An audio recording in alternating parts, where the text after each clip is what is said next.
What if I told you one of America's most absurd political parodies came not from Saturday Night Live, not from The Daily Show, but from a foul-mouthed cartoon featuring talking poop, aliens, and a boy who dies in every episode?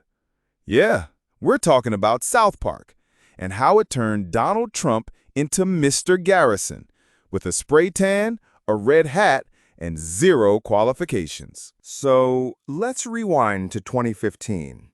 America's losing its mind, the news cycle's on fire, and Donald Trump just announced he's running for president.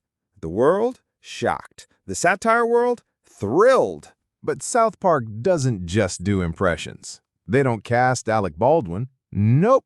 They transform Mr. Garrison, the town's crude, bigoted teacher, into a full-blown Trump stand-in. Red tie? Check. Orange skin? Check.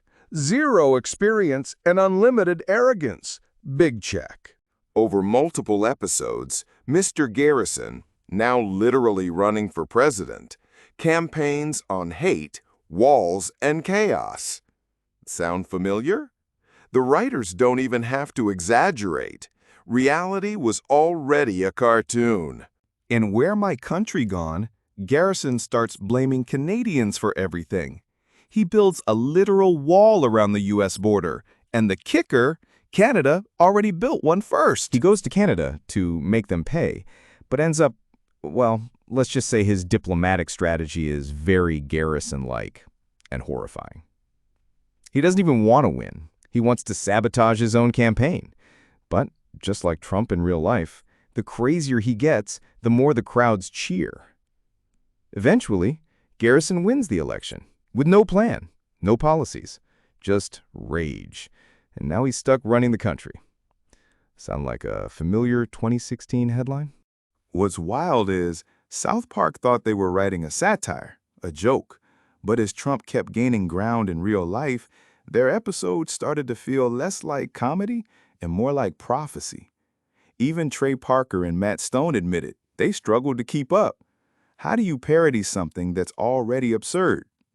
By season 21, Garrison, as president, turns into a full-on monster. Literally. He starts abusing power, blackmailing officials, and insulting allies. At one point, he nukes a hurricane, just because. He literally says, "You don't get to do what you want, I do what I want."